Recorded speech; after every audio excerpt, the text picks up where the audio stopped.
Just imagine for a second, what if I told you that every single star you see in the night sky has its own life story? It's born, it lives for billions of years, and then it dies in an absolutely spectacular explosion. It's a journey that spans eons, and today, we're going to speed through that entire cosmic timeline in just a few minutes. So where do they all come from?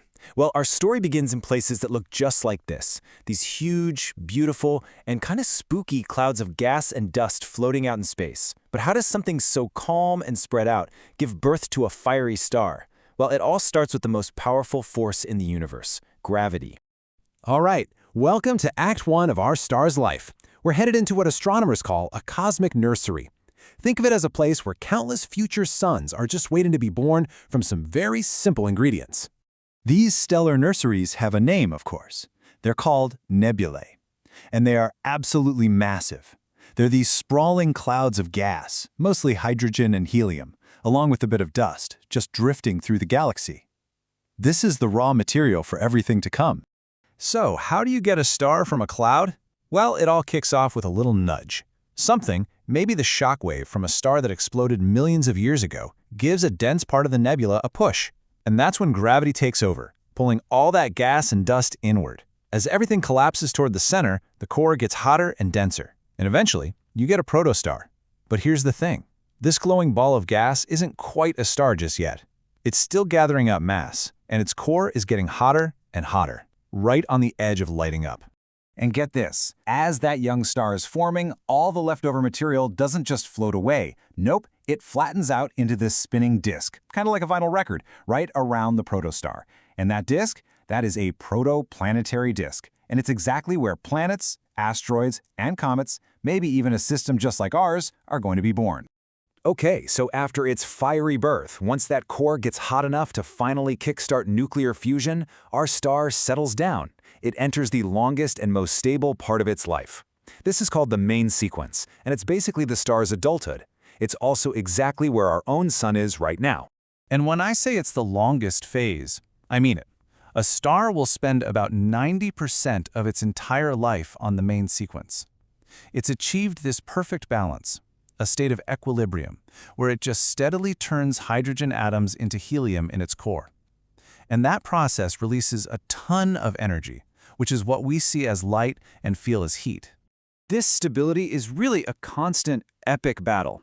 You see, on one side, you've got gravity, which is relentlessly trying to crush the star, pulling everything inward. But at the same time, the nuclear fusion happening in the core is creating this huge outward pressure, like a non-stop controlled explosion.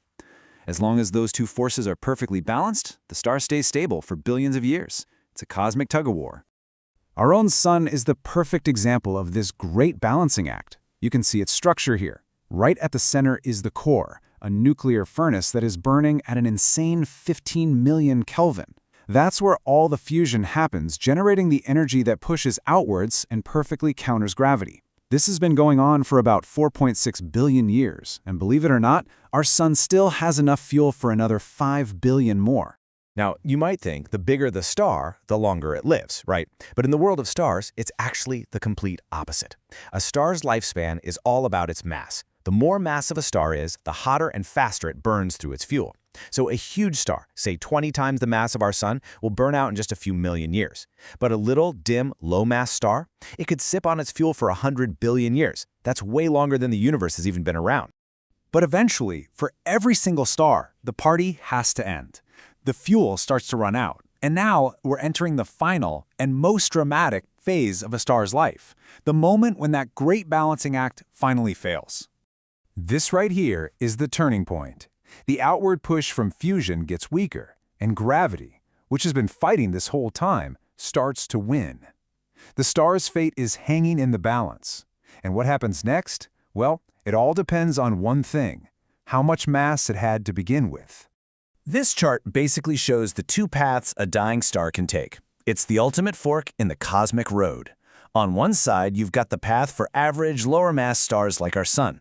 And on the other, you have the much more violent and spectacular end for the real heavyweights of the universe, the high-mass stars. For stars like our sun, the end is actually pretty gentle. The core shrinks and heats up, causing the outer layers to puff up into a huge red giant. Eventually, those outer layers just drift away, creating this beautiful glowing cloud of gas called a planetary nebula.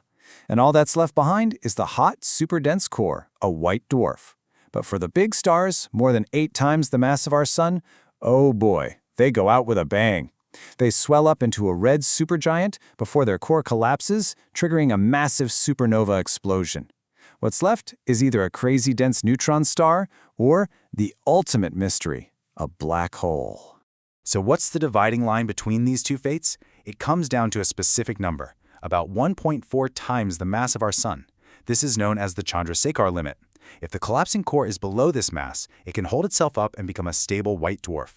But if the core is heavier than this limit, gravity is just too strong. It wins completely, and the collapse just keeps going. And when that unstoppable collapse happens, you get a supernova. And let's just take a moment to appreciate the scale we're talking about here.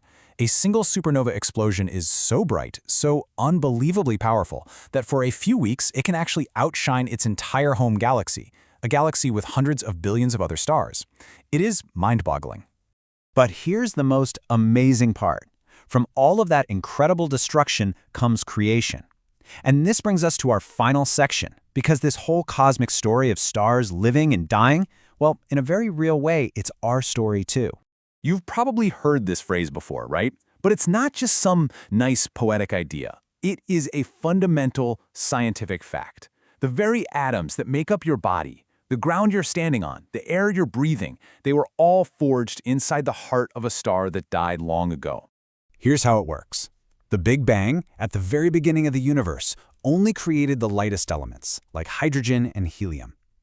Every other heavier element, the carbon in your DNA, the oxygen you breathe, the iron in your blood, all of it was created inside the cores of massive stars. When those stars exploded as supernovas, they scattered all those new heavy elements across the galaxy. That material then mixed with new gas clouds, and from those enriched clouds, new stars and new planets, including our Sun and our Earth, were born. We are literally made from the ashes of long-dead stars. So, the next time you're outside on a clear night and you look up at the sky, remember what you're really seeing. It's not just a bunch of pretty, twinkling lights. You're looking at a cosmic story of birth, life, and death that played out over billions of years. A story of creation that ultimately led directly to you,